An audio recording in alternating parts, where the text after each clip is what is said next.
الأعزاء في قناتي صيانة منزلية. اليوم هنقوم بعمل صيانة لكتل، وهنشوف طريقة الصيانة بتاعته، وازاي نقدر نحل المشكلة اللي احنا بنقع فيها لما الكتل بيحصل له مشكلة او بيبوظ بالمعنى اصح، فبنضطر ان احنا بنرميه ونستبدله بواحد تاني جديد. فالنهاردة ان شاء الله هوريكم عمل وطريقة الاصلاح بتاعته، وهي حاجة هتكون بسيطة جدا، مش هتكلفك اكتر من 10 جنيه. لكن لو هنجيب كتل جديد في حالة الاستغناء فممكن يكلفك من 150 ل 200 وانت طالع حسب نوع الكتل. يلا نبدأ على بركة الله ونشوف عمل صيانة الكتل. اولا هنيجي بسم الله الرحمن الرحيم هنفك الكتل بحيث ان احنا نشوف العيب من انهي حتة بالظبط.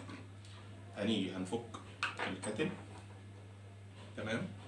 اول شيء لازم يكون عندي العدة اللي هقوم بيها اهو. هفك الكتل بالشكل ده. تمام. واهم حاجة ان انا لازم احافظ على المسامير بتاعته. اول ما افك الكتل هلاقي عندي هو هنا طرفين، في طرف باللون الاحمر ده اللي هو واخد الكهرباء، والطرف التاني اللون الازرق وده الارضي. تمام. وهنا متصلين بالهيتر بتاع السخان من الداخل.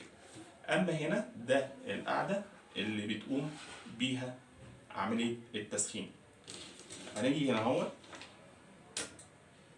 هنفتح كده اهوت،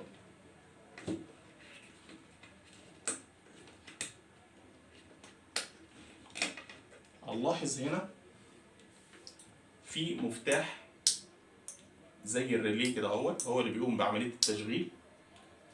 هنفك اطرافه ونيجي هنا اهو، عندنا ده جهاز افو،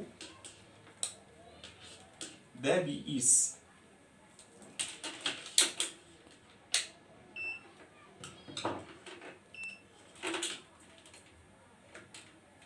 كهرباء. تمام. فاحنا دلوقتي مش هنحط على الكهرباء، احنا هنقيس بزر عشان نشوف الزرار ده سليم ولا مش سليم. هنيجي هنا اهوت. تمام. اعمل كده،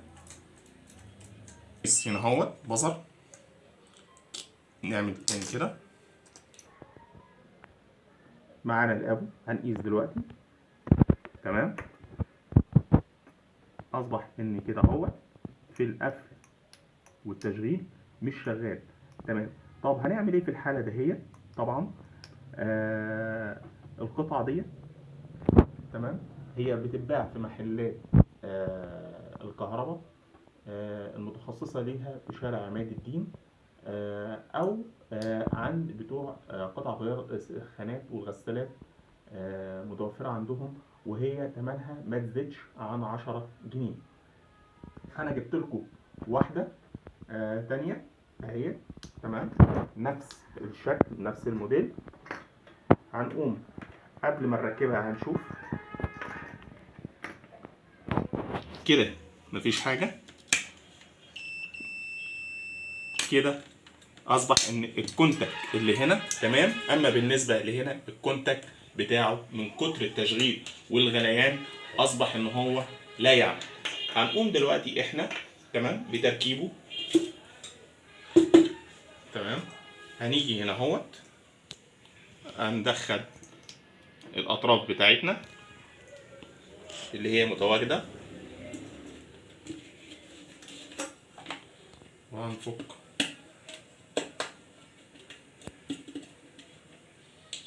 تمام. هنيجي هنا اهو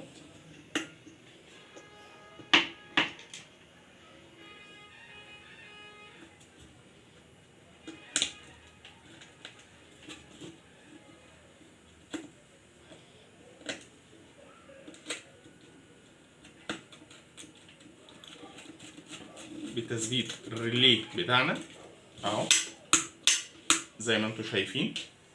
تمام.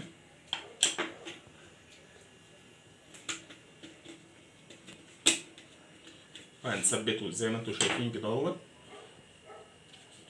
وطبعا زي ما انتم عارفين ان الكاتل دوت موجود في كل بيت ومحدش بيقدر يستغنى عنه. تمام. لانه سريع في عمل الشاي. وطبعا اهو هنيجي هنرجع كل حاجه زي ما كانت.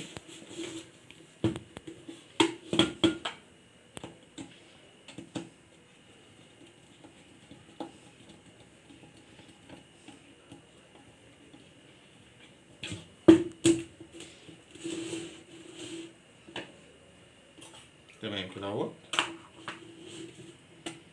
في هنا كمان مسمار.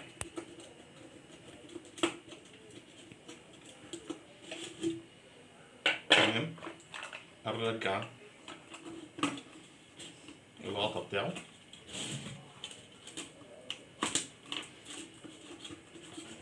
تمام. ودلوقتي هنحاول ان احنا نجرب. هنجيب طبعا شويه ميه لان ما ينفعش نجربه اثناء ما هو فاضي، فاحنا هنجيب شويه ميه عشان نشوف هو اشتغل ولا لا.